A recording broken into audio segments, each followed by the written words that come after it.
Sir మీరు మీ విద్య గురించి మాట్లాడారు అండ్ ఇండస్ట్రీస్ గురించి మాట్లాడారు. ఇప్పుడు ఎమ్మెల్సీ క్యాండిడేట్ కింద మీరు ఏం చేస్తారో అది కూడా మనం మాట్లాడబోతున్నాం. అండ్ మన ఎలక్టోరల్ బేస్ చూసుకున్నట్లయితే యాజ్ అన్ ఇండస్ట్రీ మనకు చాలా ఎక్కువ ఉంది. సో దీంట్లో ఉన్న మేజర్ ప్రాబ్లమ్స్ ఏంటి సార్, అండ్ దాన్ని మనం ఎలా సాల్వ్ చేయొచ్చు, ఆర్ ఎల్స్ ప్రీవియస్ గవర్నమెంట్ ఏం చేసారో చెప్తారా? ఇప్పుడు అన్నిటికీ ఏంటంటే విద్యలో పెద్ద సమస్య బడ్జెట్.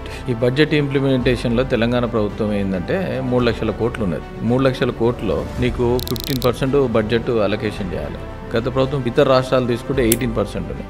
కనీసం 15% చేస్తే నీకు 45 వేల కోట్లు వీళ్ళు అలొకేషన్ చేయాలి. దీనికి ఓన్లీ 8% వీళ్ళకి అలొకేషన్ చేశారు, అంటే 50% అలొకేషన్ చేశారు. దీన్ని బట్టి మీరు ఆలోచించుకోవాలి ఏంటంటే విద్యార్థులు విద్యా సమస్యను విద్యను ఎంత వీళ్ళు ఎంకరేజ్ చేస్తారో ఎంత డికరేజ్ చేస్తారో మీరు ఆలోచించుకోవాలి. 50% వీళ్ళు తగ్గించారని గుర్తుపెట్టుకోవాలి. ఇంకొకటి సమస్య ఏంటంటే వీళ్ళు గతంలో బీఆర్ఎస్ ప్రభుత్వం ఉన్నా కాంగ్రెస్ ప్రభుత్వం ఉన్నా గతంలో 20,000 స్కూళ్లకు 8,000 స్కూళ్ళు మూతపడ్డాయి, అంటే 12,000 స్కూళ్ళే నడుస్తూ ఉన్నాయి. అంటే వీళ్ళ ఉద్దేశం ఒకటి ఉంది ఏంటంటే గత ప్రభుత్వం ఈ ప్రభుత్వం స్కూల్స్ ఎంత తగ్గుతాయి అనుకో అమౌంట్ ఎంత తగ్గించినా కానీ వాళ్ళకి బెనిఫిట్ అవుతుందనే ఉద్దేశంలో ఉన్నది.